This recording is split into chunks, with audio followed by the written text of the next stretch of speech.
Bismillahirrahmanirrahim. Assalamualaikum warahmatullahi wabarakatuh. Segala puji bagi Allah yang telah memberikan kita kesehatan di hari ini. Alhamdulillah kita bisa bertemu kembali meskipun secara daring. Salawat serta salam semoga tetap tercurah limpahkan kepada Nabi kita, yaitu Nabi Muhammad SAW, kepada keluarganya, kepada para sahabatnya, dan mudah-mudahan sampai kepada kita selaku umatnya. Pada kesempatan kali ini, kami dari kelompok 4 yang beranggotakan saya yaitu Sintela Lasari, kemudian Nur Hasanah dan Lisanul Mijan. Kami akan mempresentasikan tentang pupuk limbah industri. Limbah industri adalah bahan sisa yang dikeluarkan akibat proses industri. Yang akan kami jelaskan ada 3 macam limbah yang bisa dimanfaatkan sebagai pupuk bagi tanaman.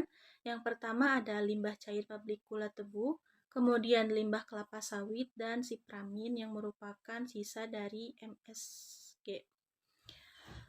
Pengolahan limbah cair gula tebu diawali dengan inkubasi limbah menggunakan kapur pertanian dolomit dan fosfat. Pemberian kapur dolomit ini akan meningkatkan kandungan hara kation dan anion yang disebabkan karena penambahan unsur hara yang berasal dari kapur dolomit sebagai sumber unsur Ca, Mg, dan unsur lainnya. Sedangkan pemberian pupuk SP36 ini akan menjadi sebagai sumber fosfat. Hal ini bisa dilihat dari tabel 1, di mana kandungan kation dari limbah yang telah diperkaya dengan kapur dolomit dan fosfat memiliki kandungan yang lebih tinggi dibandingkan dengan limbah yang tidak diberikan perlakuan apapun. Kemudian, setelah limbah itu diinkubasi, dilakukan aerasi limbah, limbah kolam asli akan dicampur dengan udara semaksimal mungkin dengan aerator. Pengayaan limbah asli dengan udara ini bertujuan untuk meningkatkan aktivitas mikroorganisme. Pada tabel 2 ini menunjukkan jumlah anion pada limbah cair pabrik gula tebu, di mana limbah yang telah diperkaya memiliki nilai yang lebih tinggi dibandingkan dengan limbah yang dari kolam. Kemudian yang selanjutnya adalah pengolahan limbah kelapa sawit. Pengolahan ini untuk keperluan pertanian, limbah tanda buah kosong akan dikomposkan terlebih dahulu. Proses pengomposan ini bisa dipercepat dengan menambahkan dan mencampurkan tandan buah kosong dengan mikroorganisme yang akan dapat mempercepat proses dekomposisi bahan organik. Kemudian setelah itu dibenamkan ke dalam tanah. Pada tabel 3 ini menunjukkan kandungan kation pada limbah cair CPO atau limbah kelapa sawit, sedangkan pada tabel 4 menunjukkan kandungan anion pada limbah cair kelapa sawit. Kandungan kation dan anion ini lebih tinggi dibandingkan dengan limbah kolam.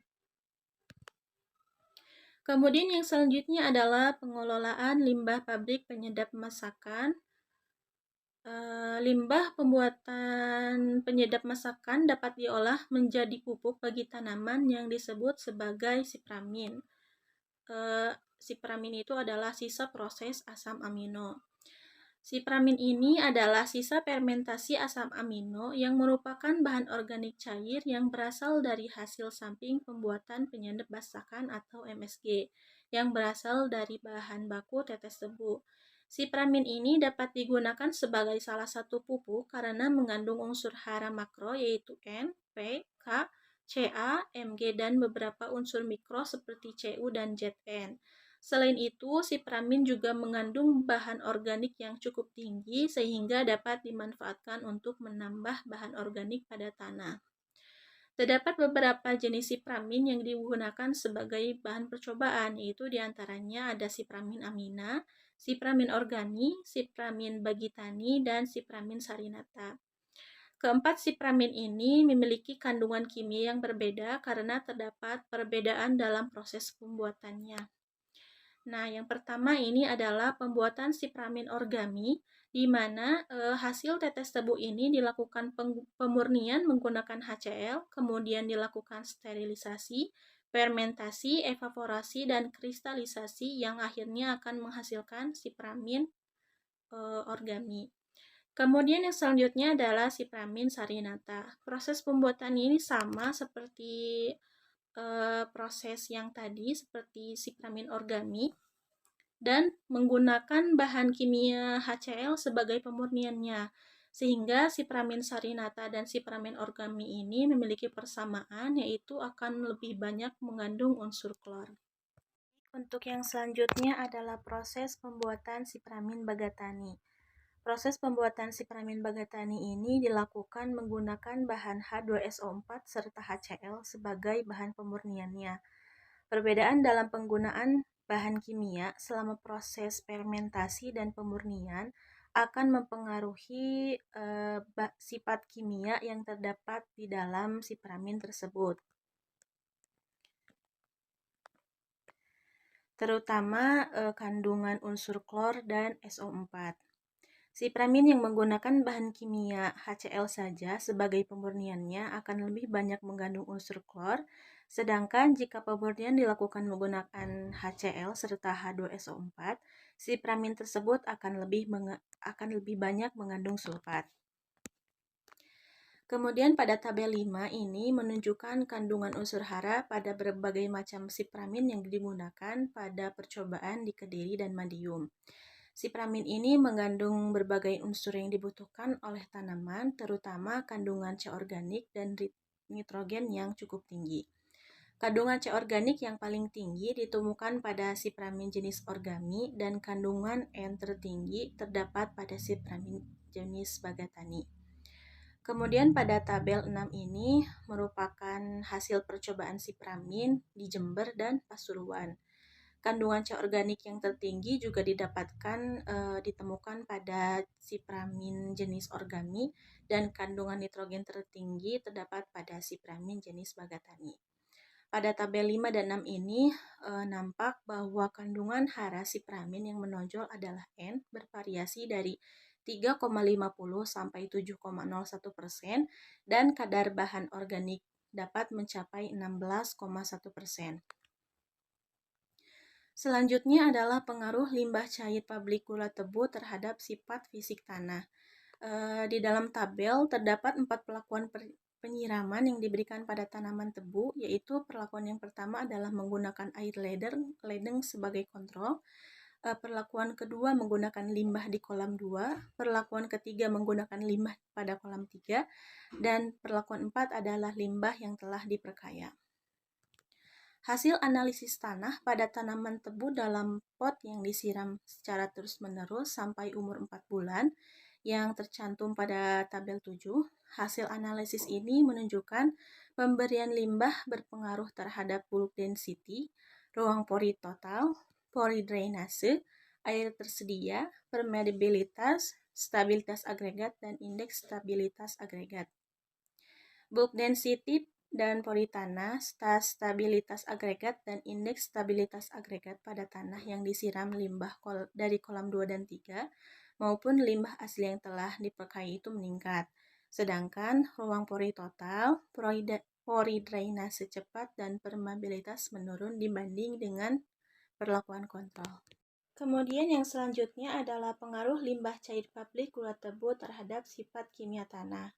Dengan perlakuan yang sama, hasil analisis menunjukkan bahwa pengaruh pemberian limbah tidak nampak terhadap peningkatan pH tanah, kandungan C tanah, dan kandungan nitrogen pada tanah.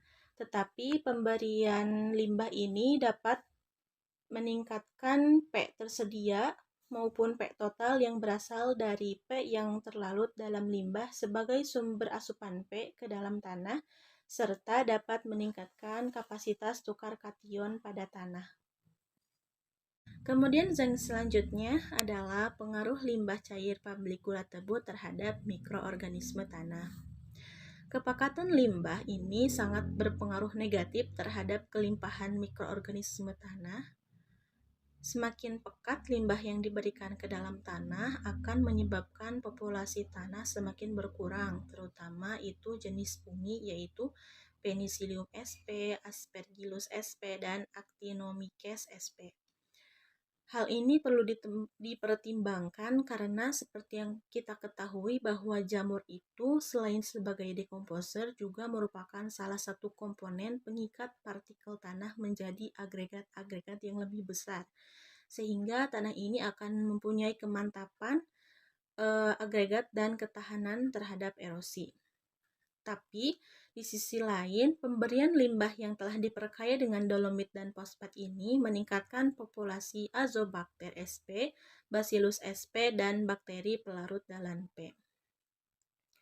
Kemudian selanjutnya adalah pengaruh limbah cair pabrik gula tebu terhadap tanaman jagung.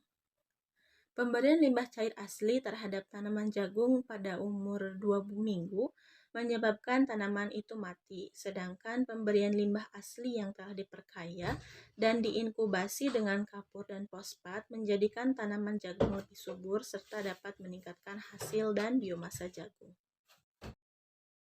Baik, untuk selanjutnya, untuk pengaruh limbah cair pabrik gula tebu terhadap tanaman tebu. Kepekatan limbah yang digunakan sebagai sumber air pengairan nampak berpengaruh terhadap pertumbuhan yang tinggi tanaman tebu tersebut. Limbah cair dari kolam 2 yang relatif lebih pekat dari limbah kolam 3 dan seterusnya. Sampai umur 2 bulan, di mana total kumulatif penyiraman 8,5 liter pot atau setara 1.619 meter kubik per hektar, memberikan peningkatan pertumbuhan tinggi tanaman lebih cepat dibandingkan dengan tanaman yang diairi lainnya. Bisa dilihat dari tabel 11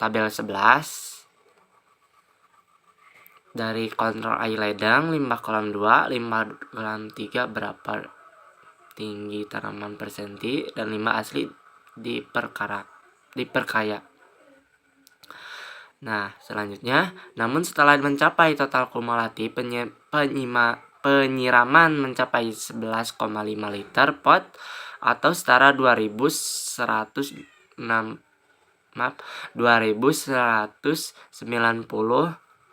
meter kubik per hektar. Pertumbuhan tanaman menurut dibanding tanaman yang diairi lainnya berlanjut sampai umur tanaman 3 bulan setara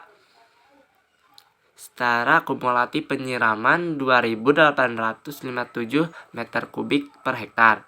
Namun umur tanaman 4 bulan setara kumulatif penyiraman 4.667 meter kubik per hektar. Hal ini terjadi karena tanaman mengalami keracunan Fe dan Al yang menyebabkan pertumbuhan tanaman stagnan. Terbukti dari kandungan Fe pada batang tebu umur 3 bulan mencapai 408 ppm dan Al 336 ppm. Bisa dilihat dari tabel 12. Sebagai perbandingan kandungan Al dan Fe di atas merupakan batas kritis 600 ppm untuk tanaman pada sawah. Limbah cair pabrik CPO terhadap sifat kimia tanah. Pengaruh pemberian limbah kolam terhadap kimia tanah, inseptisol dan ultisol terlihat pada tabel 14.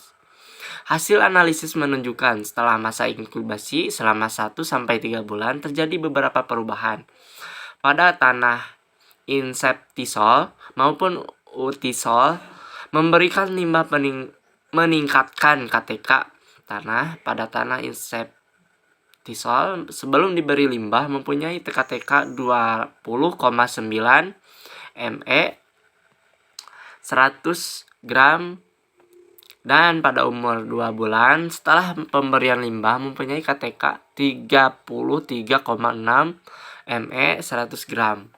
Peningkatan KTK disebabkan adanya asupan kation dari limbah cair CPO dengan jumlah kation mencapai jumlah 30,12 ME per liter. Bisa dilihat dari tabel 13. Inseptisol dan ultisol. Limbah kolam berapa jumlahnya? Limbah asli, limbah kolam, dan limbah asli. Untuk hasil analisis tanah pada penelitian pengaruh limbah cair CPO kolom terhadap perubahan sifat kimia tanah bisa dilihat dari tabel 14. Dari kandungan C, N sampai KTK itu semuanya berbeda. Selanjutnya, pengaruh limbah cair pabrik CPO terhadap tanaman jagung. Pemberian limbah cair CPO pada tanaman kontrol menyebabkan kecambahan hamati. Pada tanaman umur 3 minggu yang ditanam pada tanah insektisol menyebabkan tanaman mengalami klorosis. Dimulai dari pangkal batang menjalar ke bagian atas tanaman. Kemudian mati setelah 3 hari pemberian limbah bisa dilihat dari gambar yang ke-6. Untuk selanjutnya, pengaruh sipramin terhadap pertumbuhan dan hasil padi dan jagung.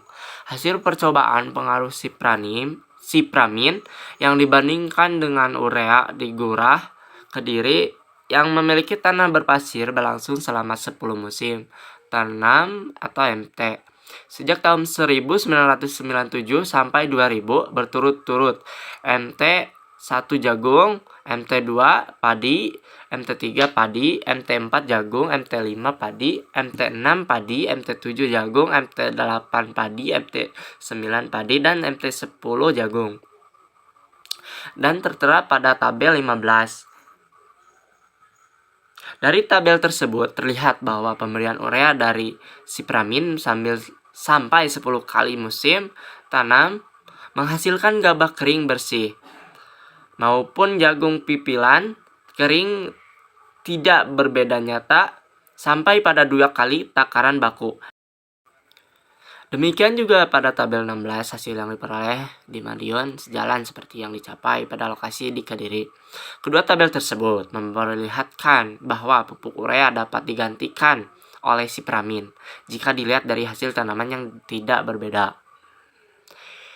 Bisa dilihat dari tabel 16 dari hasil pipilan kering dan berat gabah kering bersih tiap musim tanaman berbeda. Berdasarkan 2 sumber pupuk nitrogen di Saradan, Madiun. Perkenalkan, saya Nur Hasanah. Melanjutkan dari yang teman saya paparkan, di sini saya akan menjelaskan mengenai pengaruh sipramin terhadap hasil jagung pipilan kering dan berat gabah kering bersih tiap musim tanam berdasarkan 2 sumber pupuk nitrogen di Saradan, Madiun. Pada tabel tersebut terlihat bahwa hasil jagung tidak berbeda jauh antara yang diberikan perlakuan nitrogen dari urea ataupun dari sipramin. Artinya, sipramin dapat menggantikan sumber nitrogen dari urea. Karena hasil jagung baik yang diberikan pupuk urea ataupun pupuk sipramin tidak berbeda jauh hasilnya. Kemudian ada hasil pengaruh dari sipramin terhadap hasil tebu. Pada penelitian tersebut telah dicoba pengaruh takaran 4 macam sipramin dari baku 3.500 liter hektar area sampai yang berlebihan yaitu 32.000 liter hektar area terhadap bobot tebu dan potensi rendemen pada Plancane atau PC dan keperasan 1 R1, keperasan 2 atau R2 dan keperasan 3 atau R3. Pada percobaan di Pasuruan Inseptisol, di Kediri Entisol, dan di Jember Inseptisol, yang menemukan bahwa di Pasuruan pada perlakuan 28.000 sampai 32.000 liter hektar area terjadi penurunan bobot tebu pada keperasan 2 dan keperasan 3. Kenaikan bobot tebu karena takaran sipramin berlebihan pada tanah berpasir di Kediri lebih tinggi. Kemudian ada potensi rendemen gula tebu. Pada tabel 17 dapat dilihat bahwa perlakuan sipramin berlebihan potensi kehilangan rendemen mencapai 24-42%. Perbedaan yang cukup besar dari nilai potensi rendemen dengan rendemen nyata pada perlakuan sipramin berlebihan dapat disebabkan oleh kualitas nira yang kurang baik, yakni dengan adanya unsur-unsur lain. Kemudian ada pengaruh sipramin terhadap sifat-sifat tanah. Yang pertama adalah pada sifat kimia tanah. Pada tabel 18 dapat dilihat terjadi penurunan hasil pH dari pemberian pupuk sipramin selama 4 tahun. Pada takaran 2.500 sampai 5.000 liter per hektar area, dapat menurunkan pH tanah antara 0,2 sampai 0,4 poin dibandingkan dengan kontrol. Pemberian sipramin juga dapat menurunkan ion kalsium dan ion magnesium di dalam tanah. Hal ini seiring dengan penurunan pH pada tanah juga. Tanah berpasir lebih responsif dan nyata terhadap penurunan kalsium dan magnesium di dalam tanah. Selain pH, kalsium dan magnesium, sipramin juga dapat berpengaruh terhadap kandungan natrium di dalam tanah, yang hasilnya dapat dilihat pada tabel 19.